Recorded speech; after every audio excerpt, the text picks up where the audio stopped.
Hi everyone, let's have a look at all my alternative and preferred macro and high time frame scenarios, starting with the macro peep scenario that I still see online sometimes, where this is then a 1, 2, 3, 4, 5. Now we can be short with this one because over here, if this is an expanding flat ABC, then this wave C is very long compared to A and B, which is very uncommon because usually wave C is a very quick wave as it is an impulsive structure compared to wave A and wave B that are both three-wave structures. Now an A and B can be relatively quick if they are both zigzags, but then you still expect wave C to be relatively quick as well and not take 5 to 5.5 times longer than wave A and wave B. Also, this wave C is very long as it closed weekly candles below usually the maximum target being the 1.618 over there, so that doesn't really support this scenario. And also, if this is an expanding flat, then the most common target area for wave B is between the 1.236 and the 1.38, but as you can see, it only reached the rare target of an expanding flat, the 105,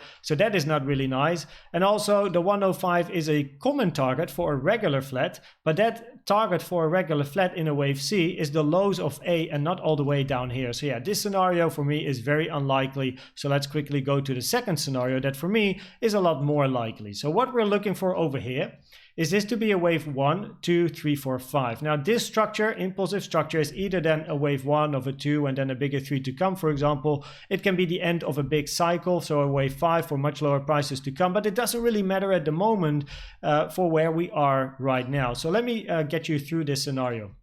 If we zoom in just a little bit, then this is the end of 5 and we have a 5-wave move to the downside in a wave A, expecting a 3-wave structure in B and then eventually another impulsive move down for a wave C. If we start with this move A over here, this 5-wave structure, then you can see the usually common target for wave 3, the 1.618, has not been reached. However, the minimum requirement of an impulse, and therefore I mean a wave 3 in an impulse, is being not the shortest wave. So wave 3 is not allowed to be shorter than either wave 1 or wave 5. It can't be the shortest wave, but it isn't, because this 1-to-1 over here is the 1-to-1 of wave 1. So at least this wave 3 is longer than wave 1. So we could say, okay, this is then a 1, 2, 3, 4, 5. Now this wave 5 looks a little bit funny though on lower time frames, as it definitely looks like a 3-wave structure, but we can imagine this now as at least a wave 5 and then a wave A, right? And then what we're looking for in this wave B is a 3-wave structure.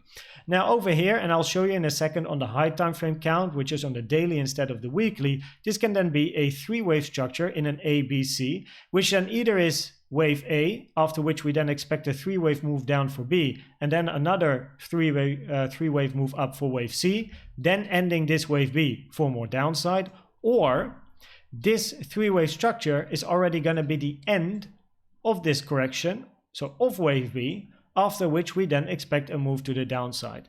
Now it's quite easy to recognize which one is going to be unfolding the moment we go to the downside, because if this is going to become a wave B, we are expecting a 3-wave structure. And if this is going to be a wave C, we're expecting an impulsive structure, so higher volume to the downside, right? But hey, we're not there yet, so that is yet to be determined. However, this wave A can definitely potentially be the end of this wave B, also time-wise. So if I actually show you the time of how long this wave B is now taken compared to this wave A, and I toggle on the 0.382, you can see that now this potential wave B over here is already taking at least 38% of the time it took to develop this wave A, which is fine. It's short, but it's fine, right? So basically this ABC simply takes more time, but also this can already be the end for then looking to the downside. Now, if we then look at the target area for wave C to the downside, then the target area in a zigzag most commonly is between the 1 and the 1.236, taken from the all-time high to the low to then my imaginary high over here around the 786, as I like this area over here for potentially the high being made for this wave B. Now officially, by the way, the minimum fib for wave B is the 382, which we already reached, of course. So yeah, wave B can end anywhere really to be valid. I just really like this these fibs over here, so that is why currently I have the white box here. So the imaginary target for this wave B is then up here as well, where currently the white box also includes the golden pocket, which is taken from the low to the all-time high as well. as the range value area high, and that is why I still got the volume profile on my chart. This is the volume profile of this range over here, very high time frame range, where the value area high sits at 9.7k, which it's just very interesting confluence in this area. We have then the wave C, most common target area. We have the golden pocket, which is a very well known and respected area in general. And we have the value area high of a very high time frame range as well inside this target box. So that is definitely going to be an interesting area in case price is going to follow this scenario and eventually find more downside. Now let's have a look and zoom into this structure before I show you the other two macro scenarios that I have. So let's first zoom in to this structure over here. So let's go to the daily, switch this on as well. And now you can see this is then a three-wave structure, right? Where this can then be the beginning of then a wave A, B, C, where then this wave B is going to end over here, or this A, B, C is going to be the end of B, and we expect lower prices to come.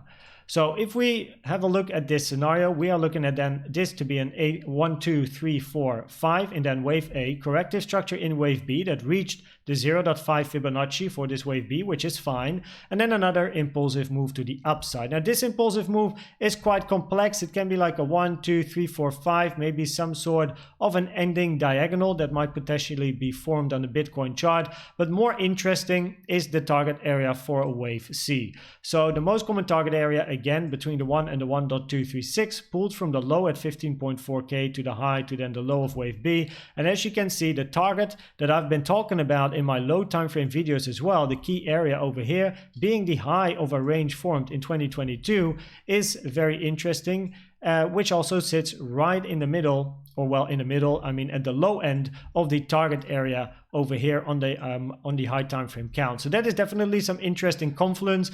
Now again, the golden pocket and the 786 are actually a little bit above this scenario. If price would move to the upside, you know, it's wait and see, because I'm going to give you a weekly macro and high time frame update. So we'll see what happens in the upcoming weeks and days to come, of course. But then I'm not sure if this is still going to be a wave C. However, if we're going to end in this target box, then this might still, of course, be something like this before then eventually downside, right? So this is, to me, a very interesting scenario on the high time frame as well as the macro time frame with the targets that I've shown just now. And this scenario might actually be one of my preferred scenarios at the moment. Also, by the way, let's not forget, because of the volume. So if I open the volume over here, and I open the high time frame bearish scenario again, then what you see is that price is moving to the upside over here, but it's doing so with volume going down. And in a wave A, B, C structure, in a wave C, you don't want to see volume picking up compared to A, because then this might be likely be a 1, 2, 3, 4, 5 for much more higher prices if volume is picking up and we actually see something like this on the volume. But instead, what you want to see is either equal volume or lower volume in this wave C, which at the moment is exactly what we're getting over here. So that is definitely something to keep your eye on. I've been talking about volume a lot of times already in previous videos, that the volume here is just not really supporting a very bullish move to the upside, but it does support this potential ABC structure. So let's again go back to the weekly time frame and show you my second, or actually third, I guess, macro scenario, which is then also a bearish one before we go into the bullish one. So over here, what we're looking for is the same 5-wave structure to the upside, but then the correction is a WXY. So this is a 3-wave in W, expanding flat in wave X, and then eventually a wave Y to the downside, where the minimum target for a wave X, usually being the 302, has been reached, but wave X can go to much higher prices. But if wave X does indeed have an expanded flat inside of it, then yeah, looking at the higher time frame count, which I'll show you in a second, it doesn't look very nice for wave X to really go above this 0.5, to be honest. So that's why for me this is really the maximum target for potentially this being a WXY for a bearish macro scenario. So if we zoom in to this structure over here, so basically zoom into the wave X, I will show you my old and my new scenario. Okay, so I have an old one, which is this one, and the new one, and I'll show you why this is the old one and why for me it's becoming less likely. So we don't have this as the W, looking for the red X over here and then eventually Y to the downside, right? So we now have then a expanding flat, wave A, wave B, and then a 5-wave move in wave C. Now, as it stands, wave C is also again starting to take quite a little bit of time compared to the wave A and the wave B. So that is again something to take into account. It's not a very quick move, it is quite a stretched move as well, and it did pass the one-to-one of both A and both B. So if I take the fib time and actually take the longest wave of the two, so I compare wave C now to the length of wave B, you can see that wave C already went past the one-to-one. So and also not by just a little bit, by the way, quite a stretch, right? So that is something to take into account. And if we then zoom into the structure, this is here the 0.382 for the wave X, usually the minimum target, which has been reached, of course. But if we look at into the impulse, the impulsive structure over here, we then have wave 1, 2, 3, 4, and we were looking at this to be then a wave 5. The most common target area for a wave 5 is between the 1.236 and the 1.618. We have been ranging here for quite a long time, but we started to build big bullish divergences over here for the low time frame long trades that I've shown already, and now we moved out of this structure, right? We are now above the 1.618, which is not something I like to see, because now if we're going to stretch this wave 5, for example, to the right or even higher prices, it goes above all the common targets for a wave 5, including the most common one. So therefore, this scenario over here, with this then being the 5-wave structure, for me starts to become quite unlikely. Now, we are still inside the most common wave C target area, as you can see, which is all the way up to 34K, including then also here the 0.5 fib for that wave X, where I just mentioned on the macro that I don't like to see price going above it, because then for me this is not a expanding flat anymore. But let's say this scenario, this being an expanding flat in an ABC, is starting to lose its, let's say, preference to me. It starts to become more of an alternative scenario because of the length of this wave C in time, and also the fact that we went above the more common target of this being a wave 5. Now, of course, we can count this structure differently, as I've just shown, and I'll show you then with the, let's say, new scenario for this WXY. So this is then WX, right, and then Y, where in this scenario we then have this as an impulsive structure. So wave 1, 2, 3, 4, and then eventually a wave 5. Now, the more detailed fibs and stuff of this scenario over here is what I'll show in the bullish high time frame scenarios that are still to come. But this is potentially a way to count it, which might also lead to some sort of an ending diagonal in this potential wave C. An ending diagonal does take a little bit more time to form, and also volume wise, the volume that we have does support potentially an ending diagonal, as you want to see volume going down the longer the wave continues, the ending diagonal continues, and as you can see, volume is going down indeed. Again, the target area for this wave C, absolutely maximum, I guess, is over here at about 34K. But that is quite a stretch. However, with this count, it could potentially work to end up there. But again, more information coming in the high time frame counts that I'm going to show you. So at the moment, this is not really my preferred scenario. The bearish one, at least. I prefer, from a bearish point of view, this one, where this is then an ABC, I suppose. So if we then go back again to the macro time frame, and I do realize this is a longer video, but I do think it is important to explain everything in, well, the best I can, so that you really understand what I'm looking for. We are now going to the bullish scenario. So this is the final macro scenario, and then I show you the high time frame, so the more daily time frame scenarios that I have. So the bullish scenario, the following, where this is a 1, 2, 3, 4, and then eventually looking for wave 5 to the upside, where the most common target for wave 5 being again these fibs, the 1.236 and the 1.618, between 98 and 174K.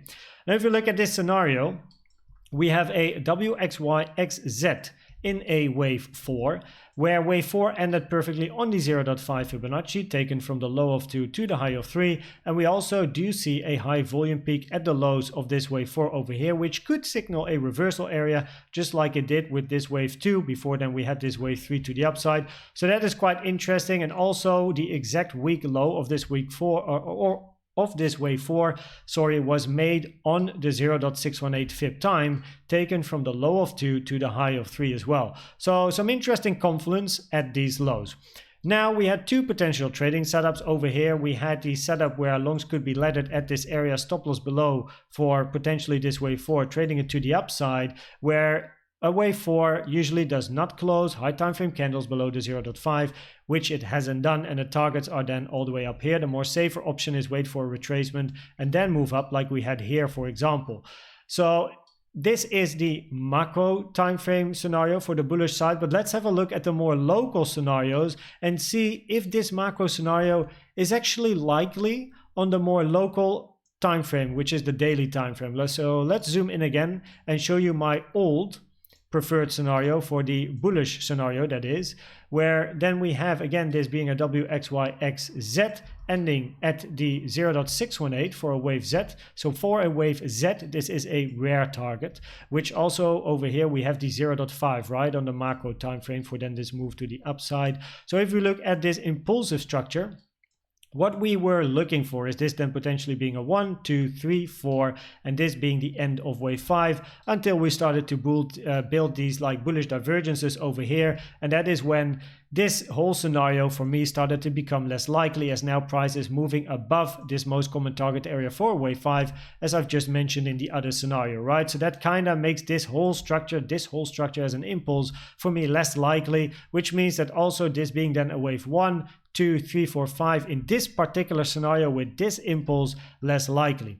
So if you then go to my new potential scenario, here you see a little bit more detail of the potential diagonal, but I do have to say a couple of things. So in this particular scenario, this can then still be a wave 1, 2, and then a lot more upside to come in a 3, 4, 5, or this can be a wave A, B, C, as this is then an impulsive wave A, 3 wave B, impulsive C to the upside, so a correction. But if we look at this structure, then we have over here a 5 wave move in 1, 3 waves in 2, 5 waves in 3, then a very shallow wave 4, looking then for another 5 wave move up for wave 5, where the more common target, or at least the most common target for a wave 5 in an ending diagonal, is between these fips, the 0.618 and the 0.886, which is between 33.5k and 37k, with the rare target being 32k to 0.5, and it's not allowed to go above the 1-to-1, so this would be the invalidation for an ending diagonal wave 5 over here.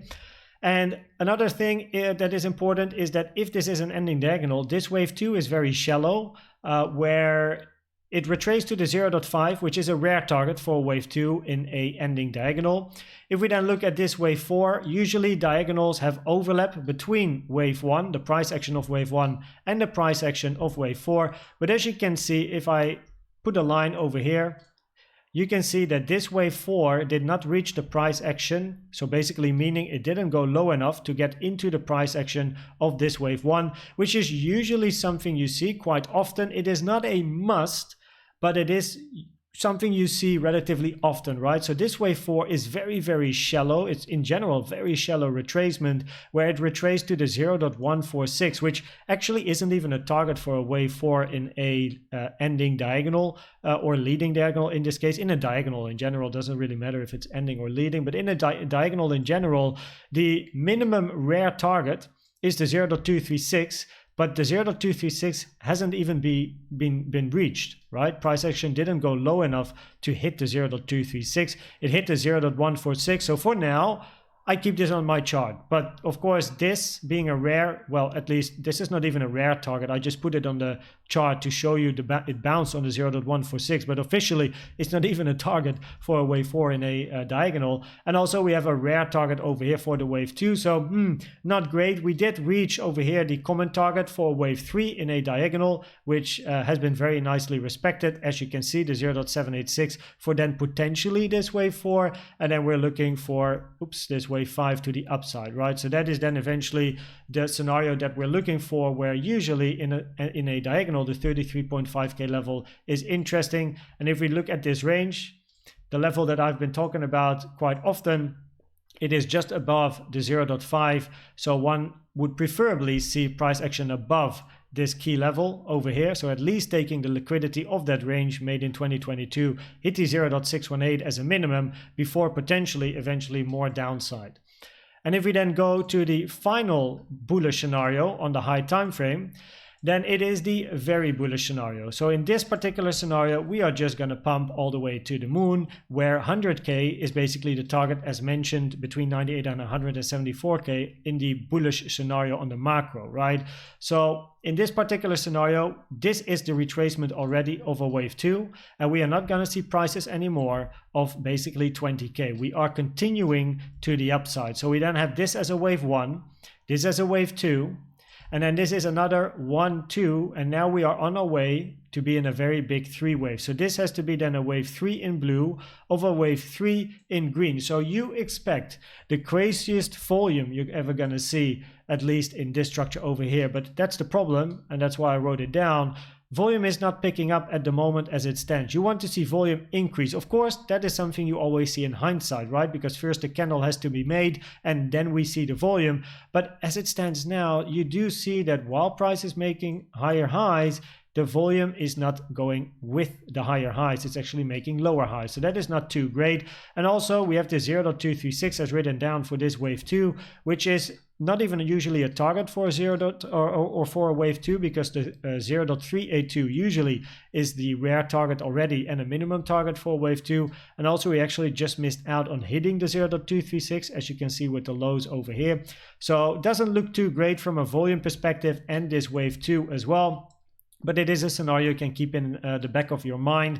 Also, this wave 2 over here is very, very short in time, as it is only 0.236% of the time it took to develop wave 1.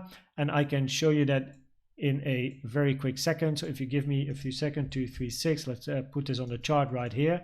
So the 23.6%, you can now see that this wave 2 is very, very short, as usually a wave 2 goes to 38.2% and not 0.23%. So yeah, very short wave 2 there as well, for another reason why this scenario is not really my preferred scenario. So at the moment then, as it stands, what is my preferred scenario? Well, the bullish ones, let's start with the bullish ones. I don't find it very difficult to have a bullish preferred scenario, because they all have their negatives, I suppose. This one, I don't really like it with the wave 5.